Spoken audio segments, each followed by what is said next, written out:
Heroic Sessions is made possible by Heroic Audio, our mixing and mastering division. Our engineers have mastered the releases that come out on Heroic, on Villain, but even on labels like Armada and Monster Cat. For free mixing advice, you could check out our websites, or if you're a record label or artist releasing consistently, you should check out our mastering service on the site. We even have a subscription for reduced rates, so make sure to check that out.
Hello, everybody, and welcome to the 15th episode of Heroic Sessions. Today, I get to catch up with our buddy Malllive, or Chaboy, as some of you like to call him. Malllive dropped his EP with us last spring, and since then has released numerous bangers and remixes for other various artists and friends of his. So, without further ado, Ethan, it's great to have you on this week, man. Thank you. I'm glad to be here. How's everything going, and how are your holidays? Pretty good.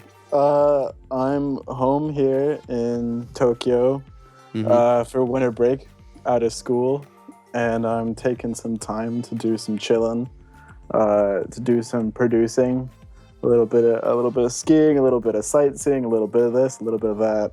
Nice. The whole deal. A little bit of skiing, you said? Our snowboarding, actually, yeah. Is there snow there? There is snow. Nice. It's up in the mountains. There's quite a bit of snow. Nice, well played. So, how are your snowboarding skills? They're not bad. What I really like to do is I have a Bluetooth speaker that I put in my pocket, and then I like to blast tunes while I'm going down the mountain, so people will get just a snippet of a song as I blast by them. That's so hardcore, man. It's very hardcore. That's awesome. Sweet. Yeah, it's great. So, okay, why don't you give us a quick background on who you are and what you're doing in life? All right. I'm Ethan. Very nice to meet you. I'm 20 years old. I'm a sophomore at Columbia University in New York City. Although I started off on the west coast of the U.S., I was born in Santa Barbara, California, and then spent a lot of time in a variety of countries. I lived in North Carolina for a couple of years, London for about 4, South Carolina for 2, and then moved to Tokyo, where I've been for, I believe, 9 years. Oh, nice. And then I went off to college in New York. Sweet. So that's like where I've been around, I guess you could say. So how has that experience been? The whole moving? It was a little bit strange because you don't, the thing that I always felt is you don't really have a home to go back to per se, because my family doesn't own a house anywhere in the United States, even though I am an American citizen and I am American. So for me, home has really become wherever I have a house or wherever my parents are to go back to. Sure. So in this case, it's still in Japan as my parents are still here. So that's where I'm coming back on vacations. And if they move in the future, then somewhere else is going to have to be home. Sure. That was actually my next question. So any sort of foreseeable move on your parents' side? I'm not sure, to be honest. I kind of hope they stick around here for a while because I really like Japan. And since it's the longest place I've lived, I do really feel a sense of nostalgia and peace coming back here every single time and getting the same experiences. But maybe someday they might move somewhere else. But if I can, I'd like to come back to Japan in the future. Sure. Maybe on tour someday. Maybe. For sure, man. So actually, where do your parents live in Japan? We live in Tokyo, in Western Tokyo, in the city of Fuchu, technically. Okay. If you know the area, it's on the Chuo-sen, which is the main line just out west. Sure. And is that area, say, more internationally oriented, or? There's an international school right next to me where my parents teach and I went to high school, called the American School in Japan. Okay. So there are quite a few white people around here, or international people, I should say, that are all related to the school. Yeah. But other than people affiliated with the school, there's like, you go outside and it's pretty much just Japan. Sure. So actually, out of curiosity, man, on my end, how do you get around Japan? I mean, do you understand the characters? How does that work? Yeah, I'm not fluent, because one thing that's a little bit difficult about Japanese learning as a language is since the culture is quite reserved, It's not like you're going to go outside and someone will engage you in a conversation. You'll get to practice speaking. It's really much an approach of if you need to speak to someone, then you will speak to someone, but no one's going to pick up a conversation with you. Sure. So my speaking isn't fantastic, but I've been taking Japanese both in high school and in college, and my mission is to get to fluency. So my reading and writing are pretty good. Okay. So I can navigate very well and get by in most conversations. And I'm finally to the point where I can like have an opinion. Yeah, that's good, man. Yeah, it's good. Must have been pretty tough though, like the first year or two, right? Yeah, it is like it's a bit of a barrier, especially when some of your friends will speak Japanese or something, and they say a couple words in Japanese and you don't catch them. So it can be a little difficult at times. Sure, totally, man. So why don't we move into sort of the juicy part? Yeah. Why don't you give us sort of the lowdown of when you started producing and sort of what got you into that? Yeah. So I think I've talked to a couple people about this, and it seems like everyone at some point tried to torrent Fruity Loops. Of course. Yeah. So I tried to do that. I don't know. I think like 8th grade or something like that. Okay. And I spent a week trying to like get it to work until I realized that 1, it doesn't run on Macs, and 2, when I did get it to open, I had somehow torrented the Russian demo version. Oh, sweet. So like that wasn't a big help. Gotta practice your Russian, man. Yeah. So I came back to it like maybe a year later when a friend of mine, or maybe like a year or two when a friend of mine was like, "Hey, I've got a copy of Ableton Live. You want that?" And I was like, "Yeah, hit me up." Yeah. So I took that, and I think I made like one song, and then just like really wasn't that interested in it. I don't think I even showed it to anybody, and kind of dropped it. And then I came back to it over the summer of senior year, I believe. Okay. The summer going into senior year, and there was a remix competition for Rudimental's song "Baby." Oh, sweet. Yeah, they're a great band, and I entered this remix competition just on a whim, and somehow like made their short list, which was like 10 or 11 songs that they thought were like good enough to win, but not the winner. Yeah, it's awesome. And so all of a sudden I had like 15,000 plays on my track, and I was like, oh, Yeah. whoa. Damn. So that kind of like kicked off the curiosity. And since then I've been like sort of dabbling, and then as it goes on, like gradually getting more serious about this and investing more and more time into it. Sure. So, I mean, I'm assuming you didn't just, jump into production with no background, right? Oh, no, yeah. I played piano since I was like 4 up until like 15 or something like that. And then in high school, I started doing jazz saxophone, which I still do on and off a bit, which is pretty fun. Okay. So I have a musical background. Yeah. So on the sax subject, are you planning on recording any sax on any future tracks? I've considered it. I don't know if I'm good enough, to be honest. I saw Grizz live in concert, and that guy is insane. He does live sax with his stuff and will play solos over and play with songs. Really? That would be really, really cool to do. But I think I would have to devote a lot of time to saxophone before I could get to that level. Sure. So maybe some sampling or stuff, like some splicing of saxophone. Yeah. We'll see. We might get to it. Sure. So would you say you're stronger on the saxophone or on piano? Probably saxophone, because I sort of dropped piano off and kept saxophone going. Yeah, that's probably right. Sure. So on the piano side, so when you're producing, like, is it more that you're playing, on a keyboard and sort of doing that live and then, doing it in MIDI and then editing? Or is it more like I'm going in and I'm just going to write in MIDI notes? What I do is I do have Novation launch gear or something like that. It's like a 69 keyboard, but it doesn't quite fit on my small desk in my dorm, so I don't actually use it that much. Right.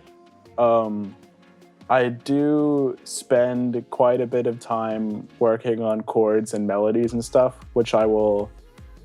Chords, because I don't really use the keyboard that much, I tend to write into the MIDI, but melodies, I'll always play them over the top and find something that I like, just usually on the computer keyboard, which is kind of limiting. Sure.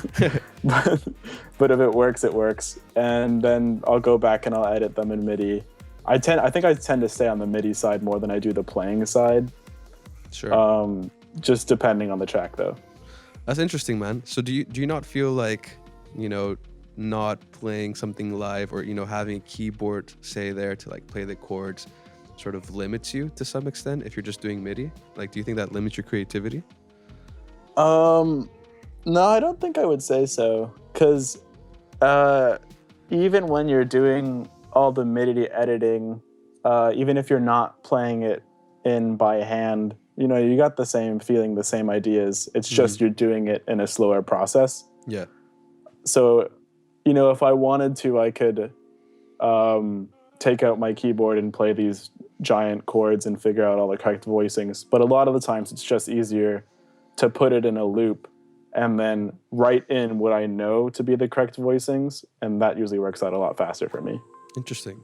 Okay, so then let's flip this around a bit. So when when you start a track, right? How do you start? Well, when I start a track, it's basically a big struggle to figure out if it's gonna work or not. Sure. Like, I would say 50% of my time working on a given track is just figuring out what the track's gonna be. Right. So by I'll that start you off mean? with the Sorry, I cut you off. Yeah. So every track I work on, I have a moment in it where I go, yeah, this is worth finishing. And it's the 50% that takes me up to that bit. So I'll be working on a track and maybe I'll have some chords, but they're not quite right. And the instrument I don't quite like, and I'm not sure if the BPM should be 170 or if it should be 120. There's so many options that you have to work with. Yeah. And so for me, it's a matter of figuring out what the key element of the song's gonna be that makes it sound good. Not quite the hook. That's important too, but it's just enough of the part of the song that I know what it's gonna be. Right. So I'll get the chords locked down or something. I'll get the melody locked down. I'll get the beat locked down. I'll get something in so that I know what the song will turn into. And that's the majority of the work. And then once you have that, it's just a matter of filling in the rest. Sure. Totally, man. So what would you say is sort of your go-to first element when starting a track? I think I often start out with a simple beat and some big chords has been the tendency as of late. I've tried starting out with choruses quite a bit because I used to start out with intros, and the problem with intros is you can write an entire intro and it sounds great, and then you get to the chorus and then you get stuck.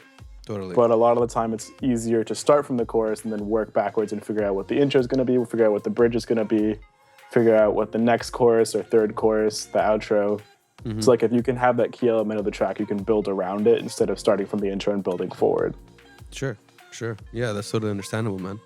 So then in terms of sound, right, you obviously have, you have your sort of sonic palette that represents Malllive. How did you get to that, and what is the process there? I think a lot of the sonic palette, at first when I started off, I was really influenced by the sounds that Pluma uses. I mean, he's been a major force in modern electronic music. So I took quite a bit from his sound palette and thought about how his sounds fit together, which sounds are doing the most important work there. And then I've sort of adapted some of those elements as well as some other elements and put them together to create this foundation that I think the primary instrument is really this wavy chord synth that I really, really like. Sure. And it sort of sneaks its way into all my tracks. Yeah. Yeah, and that's like sort of the foundation. And then I'm just getting to the point where I'm starting to really lock down some types of sounds that I like. And I've got all these presets now where I'll be like, oh, I need a melody that sounds like this. And I'll just throw in this thing and modify it. And it'll tend to work out. Sure. So in terms of the presets, right, and building that sonic palette, was that done, while actually composing the songs, or is it more like, hey, I'm gonna take a day when I'm not inspired and just go crazy on sound design? That's what I've heard a lot of people do, but I've never actually experienced that. What I tend to get most recently is I'll be trying to figure out a synth, and then I'll figure out that it can go about 10 different ways. And so what I'll then do is I'll stop composing and I'll switch into, let's just see how far we can push this sound. Right. So the other day I was working on adding in a melody instrument. I was trying to figure out a sound that I wanted for this track. And I got like this kind of interesting thing, and then I figured out I could do it one of two ways. And then I was like, okay, hold on a second. I'll just stop composing and I'll see if I can do some of the sound stuff. And I worked on that, and I somehow got to what sounds like a tropical house steel drum, like something that Kygo would use. Yeah. So now I've got that in my palette. I saved that preset. Yeah, man. Why not? Why not? But yeah, it's like I don't really like block out time for it, but it's something that will happen. And then once I notice it happening, the sound design side, then I'll be like, okay, I'm going into sound design mode now. Right. Interesting. Okay. And then what about, percussion? Oh, percussion's a good one. I try and use as much varied stuff on the percussion side as I can do. I have quite a few sample packs that I like, and I also like pulling out some of my own atmospheric samples and some of my own percussion that I've recorded, just little hits and stuff every now and then. But that's sort of like, percussion really does give a track its feel, because it's one of the foundational elements that people don't really pay attention to that much. Yeah. So like I tend to block percussion into a couple separate genres of like, do I want big percussion? Like, do I want some large toms that are going to carry some weight and beat in the song? Or do I want some small blips and cracks around just to give it some background? So I really try and figure out what's going to like fill out the track the most. And then I use my percussion to do that. Interesting, man. So sort of segueing to my next question, I guess. How do you deal with, writer's block and the days that you want to produce, but you're just not inspired at all? Those are hard days. Yeah. I don't know if I've figured out the best way to deal with it yet, but I've had a couple people ask me what to do when they hit writer's block. I had someone ask me quite recently on my Facebook page, and I think the best thing to do is to, if the creativity is not coming, as long as you don't have a deadline that you need to meet, then stop trying to be creative and switch into another mode. So what I try and do when I can't, for some reason I have the block, I can't work, I can't create, I stop creating and I start listening instead.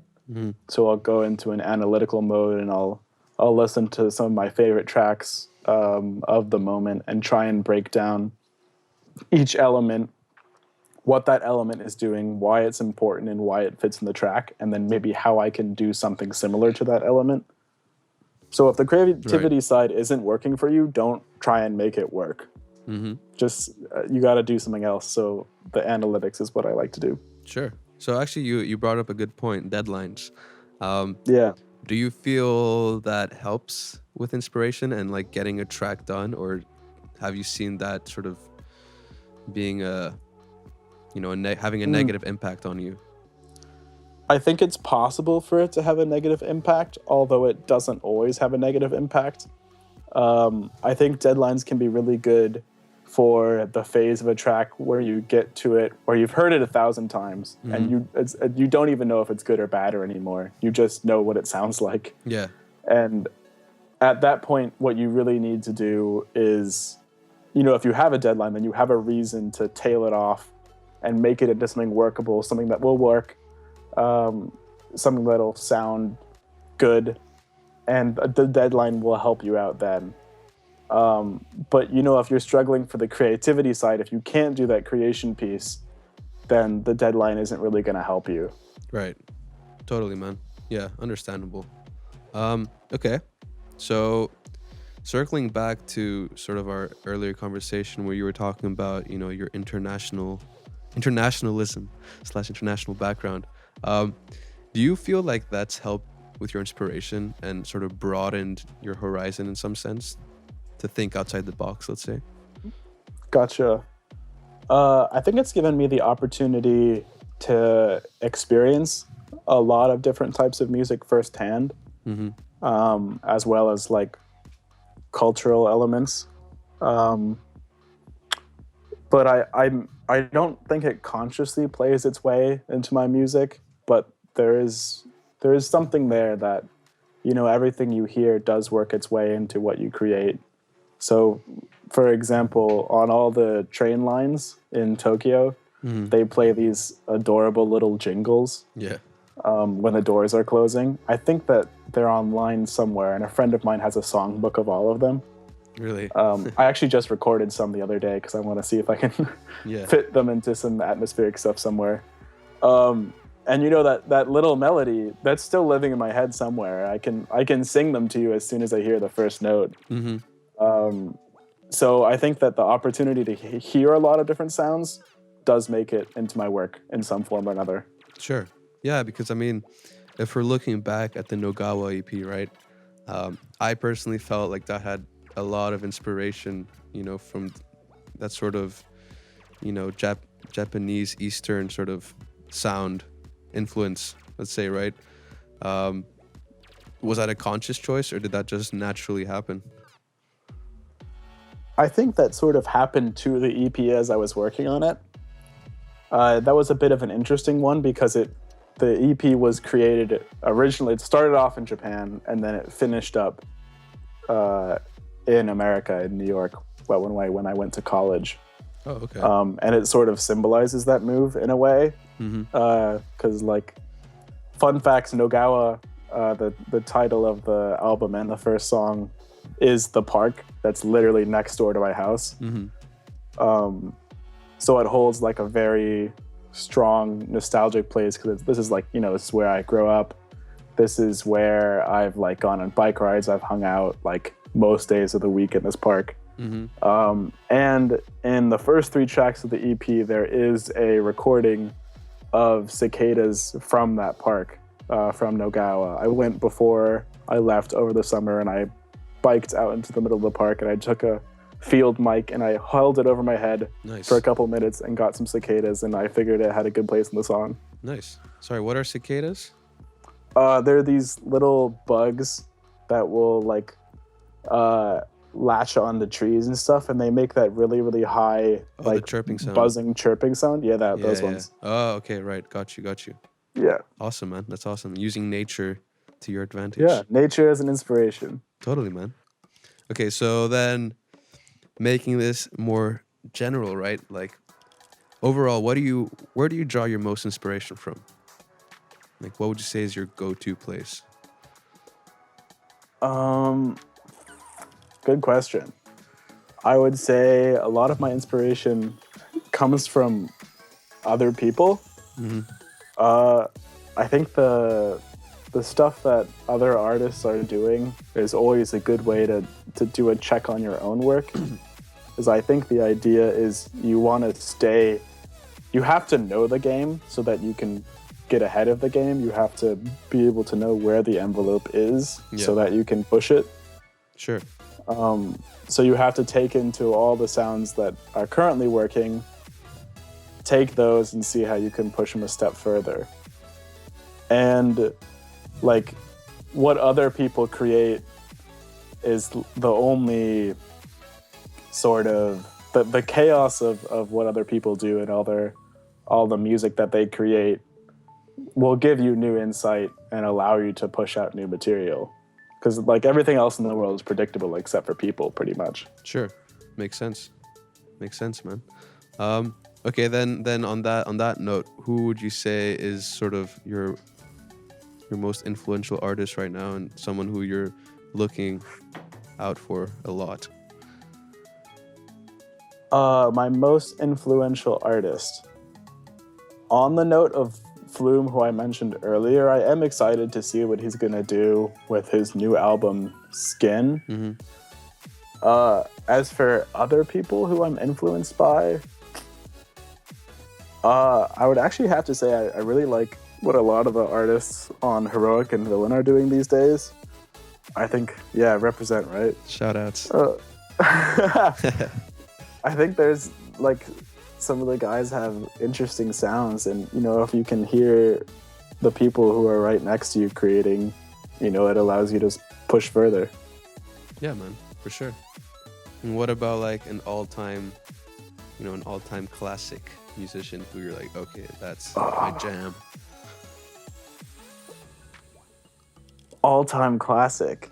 I mean, Daft Punk has certainly revolutionized electronic music as a whole. You could put them way up there. Mm-hmm. I'm not sure who else, to be honest. I think I'd have to do some more listening of the ages. All right, fair enough. So we'll stick with Daft Punk then on this one. Cool, man. Okay, so then let's jump into the name Malllive. Tell us about that and how you came up with it. I know you have an intriguing story. Please. Okay, so here's the deal. I get this question all the time. First of all, it's pronounced Mallive. It's not Malllive or Malllive or anything else you can think of. It's just Mallive. Right. And the super exciting story for how I came up with it is I was trying to figure out, I was just playing with words, and I was trying to figure out kind of a flowy, like a smooth kind of sounding artist name, because that's sort of how my music is. Mm-hmm. And also, there are some artists who try and go like way too hard. And you can only go so hard. You can only like throw so many like Z's and X's into your thing before you, like Headhunter. Yeah. Like, you know, you get the hard style kind of thing, Sure. which I'm not really about. So I figured going on the flowy side would be better. And so literally all I did is I was messing with synthesizers and I was like, oh, massive. That's like a cool word. Yeah. That's nice. What if I just switched the S's to L's? And then I got Malllive. Boom. There you go. Simple, easy to remember. Love it. Yeah. Awesome, man. Awesome. Okay. So what is the concept then? The concept behind the name? Yeah, like what does Malllive represent other than being a flowy name? Deep. The deep questions, Giannis.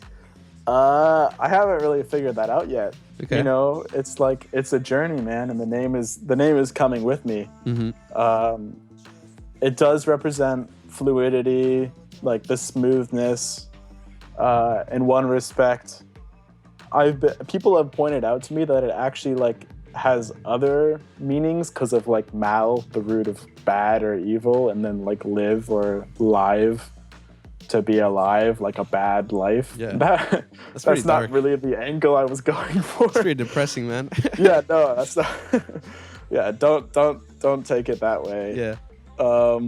I'm gonna figure out a more interesting origin story and background for that name, and I'll get back to you. I'll get my branding agent to get back to you. We'll set up a separate interview just for that then. Right. Yeah. Totally. Cool, man. Okay, so then, looking 1 to 5 years down the line, right?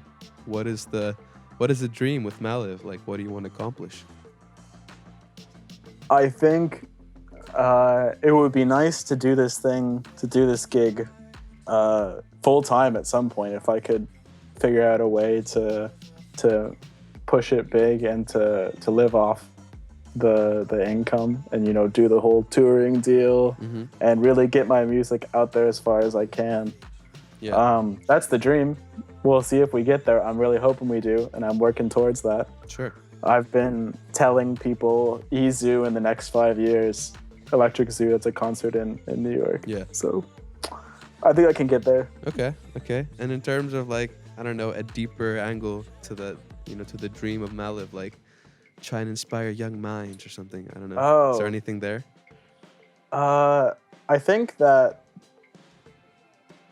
what you have the potential to do as a larger producer, like it would be nice to be able to give back to the community of musicians and producers as a whole. Because I think there is a lot of misinformation and bad advice that does go around. And it's really, really easy to get lost when you're starting out. So it would be nice if I could, leverage the music to be able to pass something on in terms of knowledge to younger producers and people who are starting out. Okay. That's a part of the dream. And then, like using music to inspire creativity, emotion, all the other stuff there. Sure. Sounds awesome, man. Sounds legit. Yeah, very legit. Yeah. Cool. So let's round off our questions on our side. I think the one question I always have to ask every producer is, what does your production rig look like? You mean like workstation kind of deal? Yeah, like what's your setup? Yeah. So right now when I'm on vacation, it's just my laptop and some ATH M50s, which is working, but it's not the best. In my dormitory, I have Rocket 5s, a Scarlett 2i2 interface for the Rockets, and then also if I ever need a mic, I haven't done that yet. I've got a second monitor, although I don't really use that. In terms of like gear, I've got a Tractor S2 for some controller DJing stuff. Novation launch key, which is, I don't actually end up using that much, but it's nice to have it if I do want to play around on the keys. Yeah. And then I also have a launch pad that my brother very, very kindly bought me a couple years ago that I'm just itching to use in some live set. Yeah. Okay. What about DAW plugins, etc.? Ableton Live, plugins. The synth I know the best is Massive, and I'm trying to decide if I want to buy Sylenth or Diva. Those are my next two that I'm moving towards. But otherwise, I really like the native stuff that comes in Ableton Live Suite. All the effects are really great. The synthesizer's operator, analog, there's a lot that works out there. Yeah. Sampler is amazing, especially with the new stuff they just added in. Definitely. A 9.5. And then Max for Live devices are also crazy good. I just found one today that if you saw the new Star Wars movie, will make you sound like Kylo Ren. Okay. It's a harmonizer. Sick. So there's a lot of stuff within Ableton that you can use, and you don't really need to get a bunch of other devices to work with it. Yeah. Actually, Max Live. Max has a lot. Max, yeah. But I did try playing with that a bit, like a year ago. And in my experience, you need to have like a good understanding of coding / signal flow, right? Yeah, I haven't tried out Max for Live in terms of making your own Max devices. That is something that I would love to try out because I am a computer science major. Yeah. So, if I can put coding and music together somehow, that would be awesome. Yeah, that was the question I was going to ask you actually. Like, do you foresee some form of, cross between the two? In terms of my own material or like the industry as a whole? Well, personally for yourself, I guess, since you are a computer major. I think that I would love to try and put them together at some point. I'm not sure how great it will work out. The technology isn't really there yet, but I think the way to start out with it would be trying stuff like making my own Max devices. And that would be really cool to do. Yeah, totally, man. So, okay, let's round it off now. What should people be on the lookout in the coming months? There's a lot of new stuff coming out. There is a remix that I did for Ark Patrol of the song At All. Will be coming out, I believe, early February. Is that correct? Correct. Yeah? Great. And then I have the first single of a 3-track collaborative EP which is gonna be out, I believe, next week. The first track will be the single. That's with my friend Allive. He's really cool. We have really similar names. It's kind of confusing. So the first track will be out soon, and then the next 2 tracks in the next month or so. So that's all the great stuff that's coming up. Boom. Any shows lined up actually? Not at the moment, no. But I am gonna be booking some as soon as I get back to New York. Awesome. Cool, man. Looking forward to that, and the releases, of course. Cool. So let's jump to the most exciting part: fan questions. So you got a lot of questions, man. Yep. Some more serious, some more fun. I'm very flattered. Yeah. So first question from Johnny Pearson, shout outs, who is also known as Johnny Hash and the owner of Night Owl Collective. And They do some cool stuff. Definitely, you should check that out. Okay, so so I guess this is sort of a question to you and Heroic. Is Heroic Recordings even made up of real superheroes, or is it all fake? Well, I guess so. Yeah, I think this is really a question for you, Giannis. You can tell from the inside. totally, man. Well, I guess I'm talking to a superhero now, right? We got a hero in the building. Yeah. I mean, it's called Heroic for a reason, isn't it? I would say so, man. And you know, I don't know about the villain side. I don't think we really like to talk to them that much. No. They're kind of scary. Yeah, definitely. That's the name, right? Right. Okay, let's jump to the next question. This is pretty serious, I would say. What do you like or dislike about eggs? So I'm a big fan of scrambled eggs. They're great. A great source of protein. What I don't like about eggs is hard-boiled eggs are just not my thing. I don't know why, but like, I don't know. They're kind of rubbery. It's kind of weird in the 2 layers. I just much rather have them scrambled. There you go. Don't give Malllive boiled eggs, Don't give me boiled eggs. I won't have them. or he won't collab with you. Okay, next question from soupandreas. I think this is quite interesting, actually. So, if you were a mall, what kind of mall would you be? Very, very interesting question. I had a think about this one. I don't know many malls. The first one I thought of was the National Mall in DC, but that doesn't really apply. What I did come up with is here in Tokyo on Odaiba Island, which is like this kind of fashionable area. It's built on an island, a man-made island, in the bay. They have like this mall. And it's kind of interesting because it combines a lot of traditional elements with a lot of modern elements. So it's got like all the modern boutique stores and everything. But then one floor of it is done to be like 1850s or 1900s Tokyo. And so it has like a store where you can buy candy that would be made in that area or in that era and like play games and like sort of experience this other time period. And I think that sort of works out as an analogy because I try and, take the current elements while drawing from what's been done in the past and what other great musicians have done. Boom. Sort of fits together. Nailed it, man. Nailed it. Yeah. Oh, I want to point out here that this is a very top secret stuff, but me and SevnthWonder are having a race to 2,000 followers.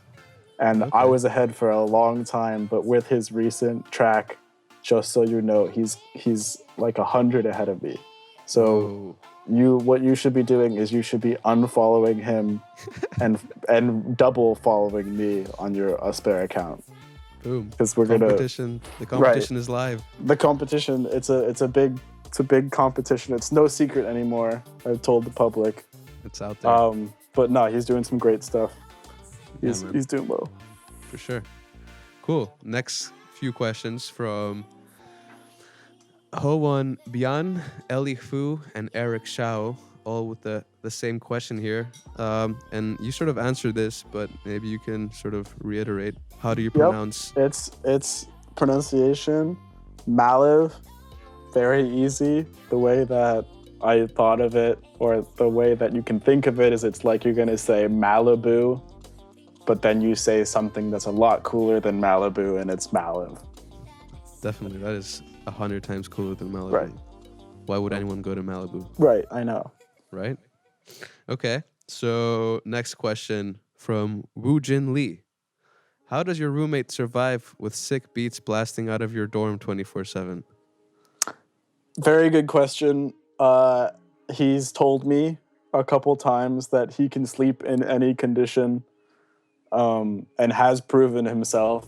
I'll be like working on a project, blasting some stuff, and then I'll turn around and boom, Woojin's asleep. So Snap. he sort of does it himself. I don't even need to take care of it. There you go. Best kind of roommate to have. Cool, man. So next question from Harry, our Heroic Hearts manager. How often were you eating ramen when making Nogawa? If you're Solid talking question. about the track, thank you, Harry, for your question. Then I would say like once every 2 weeks, maybe, because that's when I was in. Actually, like maybe more like once every week, because that's when I was in Tokyo. If you're talking Okay. about like the EP as a whole, not that often, because about half of it was written when I was in New York. And you weren't But- eating ramen in New York. Not a whole lot. I like it better over here. Dude. No, cool. Fair enough. Did they add any influence on you? The ramen. I mean, you gotta have. What I always like to say is good eats, good beats. Like you gotta. Dude, that is a It's all statement. about the food. Good eats, good beats. I love that. That should be your new quote, man. Okay, next question from Burke, aka Dooqu, one of our artists. Your favorite track of all time? I really, really like this song by Slow Magic called "Waited for You." To me, it's like, okay, well, actually, it's a tie between that song and Ezra by Flume. They're both like really chill. They're totally perfect. You can't add anything to them, and you can't take away anything from them. There you go. Love those tracks as well, by the way. Mm-hmm. Classics. Just seeing these questions. Okay, I'm not gonna do another collabro question. Right. Okay. Next question by Arthur, aka Blue and Beats. How do you survive? Just by making music, or do you have another job? So I'm a student at the moment. I haven't graduated, and I don't have to get into that too real world yet. So right now I'm kind of living off the parents and what money I have to spare. Mm-hmm. And we're gonna try and get this production thing to be that main source of income once I graduate. Snap. Love it. Actually, when are you done with university? I will be done. So I'm a sophomore now, and I got this next semester and then 2 more years. So 2018. Okay. Cool, man. Gives you enough time Mm-hmm. to build the hype. That's right. Next question by Anis, aka JPB. What tastes better, Japanese food or mom's kitchen? I would have to say Mom's Kitchen, just because I love my mom and I love the food that she makes. Mm-hmm. And she does do some Japanese stuff as well every now and then. But I will always have a special place in my heart for the tastes of Tokyo and Japan. You know, you got to get that good ramen, that yakiniku. Oh, I said that with terrible pronunciation. Yakiniku and like odango. There's so much to pick from. It's also good. Awesome. So what kind of cuisine does your mom usually go for? I don't know, man. She just does everything. Like, you She's a name it, legend. she'll make it. I'm really enjoying some kebabs at the moment. All right. Good Mhm. to hear, man. Yeah, Shout outs to Ethan's mom. thanks. Thanks, Mom. Thanks, mom. Okay. Last question from Jason Chen. What's your favorite part of making music? / worst part? To start off with the worst part, someone pointed this out to me, and I think it's actually really true, that the worst part about making music is that you can't listen to music while you're doing it. Mm-hmm. with a lot of other things, you can like put on some sweet beats and like tune out a bit and like just get into the zone. Yeah. But when you're making music, the only thing you can listen to is what you're making. So if it's not great, then you can't like enjoy that experience so much. Totally. But the best part, my favorite part, is like that moment when things start to fit together, like where you take that new melody, you write it, and you play it for the first time. And then you start bouncing in your chair a little bit. And you're like, this is a thing now. Like, this is good. Totally. That's totally. the best part. That's the best feeling. Yeah, man, for sure. Awesome. Cool. So thank you everyone for asking these questions. Thank you very much. Awesome questions this week. So Malllive, would you like to give a final shout out to all our listeners? A message for that matter. My message to everyone would be stay tuned for some big stuff coming out soon, this EP and this remix, and then a lot of stuff down the line. 2016 is going to be a big year. I'm really kicking up the production, and we're going to get a lot of big tracks out there, a lot of collabs, a lot of remixes. You know, you name it, I'll do it. Boom. Love it, man. Great. So thanks for coming on this week and Thank you very much, me. Giannis. It was awesome. And that's a wrap.